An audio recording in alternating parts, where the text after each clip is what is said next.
Hello दोस्तों, आपका स्वागत है संपादकीय हिंदी डिक्टेशन में। इसी तरह के डेली नए और सबसे पहले वीडियो के लिए मेरे चैनल को लाइक करें, शेयर करें और सब्सक्राइब करें।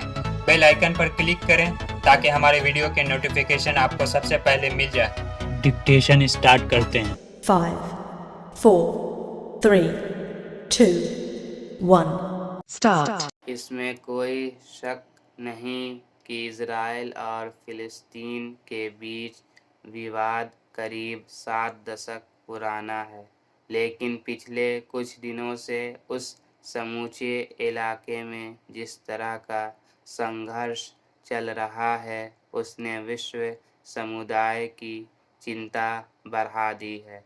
हाल ही में अल-अक्सा मस्जिद में नमाज पढ़ने आए फिलिस्तीनियों और इजरायली सैनिकों के बीच झड़प के बाद भड़की हिंसा ने अब जो शक्ल अख्तियार कर ली है, अगर उसे तुरंत नहीं रोका गया तो शायद यह आधुनिक दौर के एक त्रासद टकराव के तौर पर दर्ज होने जा रहा है। सवाल है कि इस संघर्ष को रोकेगा कौन?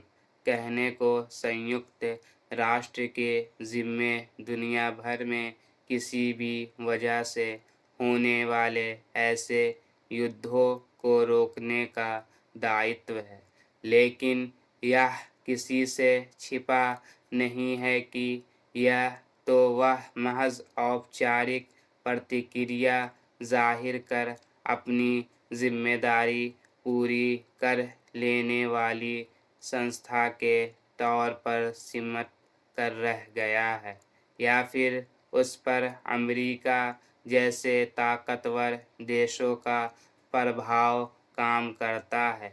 अब अगर अमेरिका खुद परोक्ष रूप से इजराइल के पक्ष में खड़ा है, तब ऐसे में हल या फिर कम से कम तात्कालिक तौर पर वहां फैली व्यापक हिंसा पर रोक लगने की उम्मीद कहां से आएगी?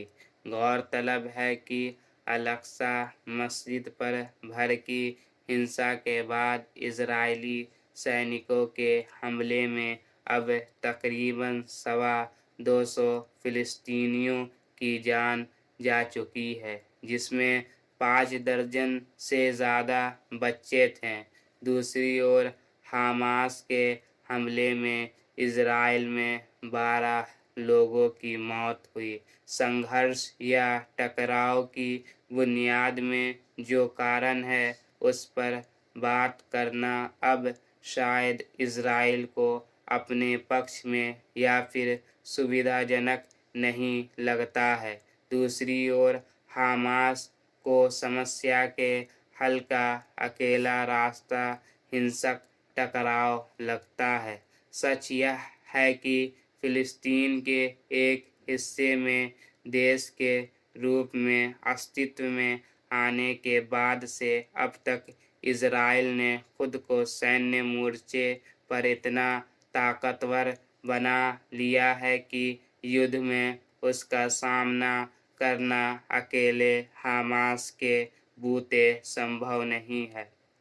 दूसरी ओर फिलिस्तीन के पास अस्थायी सेना तक नहीं है और ईरान जैसे कुछ देशों के सहयोग से हमास ही इजराइल के खिलाफ जंग लड़ता है। समस्या यह है कि हमास को अंतर्राष्ट्रीय पटल पर कोई वैध हैसियत हासिल नहीं है और उसे एक आतंकवादी समूह के तौर पर देखा जाता है। यही वजह है कि हमास से संघर्ष के मसले पर इजराइल को अमेरिका या दुनिया के कई देशों का औपचारिक समर्थन मिल जाता है। युद्ध के मोर्चे पर इजराइल के पक्ष में एक तरफा तस्वीर और अमूमन हर बार के टकराव में फिलिस्तीनी जान माल की व्यापक हानि के बावजूद न तो संयुक्त राष्ट्र को दखल देकर समस्या का अस्थायी हल निकालने की ज़रूरत नहीं लगती है।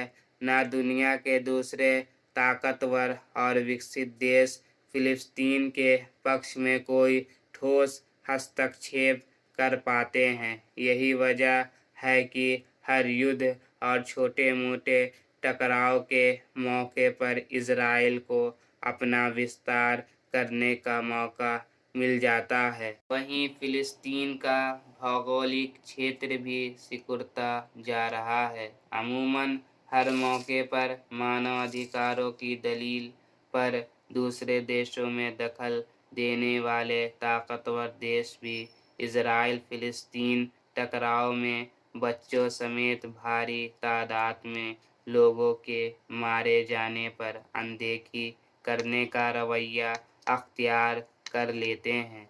सवाल है कि जो संयुक्त राष्ट्र और वैश्विक समुदाय दुनिया के कई देशों के आंतरिक मामलों में दखल देने के लिए उतावला रहता है, उसे इजराइल की स्थापना के समय उसके और फिलिस्तीन के बीच तय हुई वास्तविक सीमा रेखा के मद्देनज़र कोई ठोस हल निकालने की ज़रूरत क्यों नहीं लग रही है। Stop.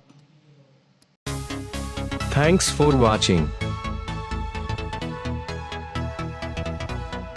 Please like, share or subscribe.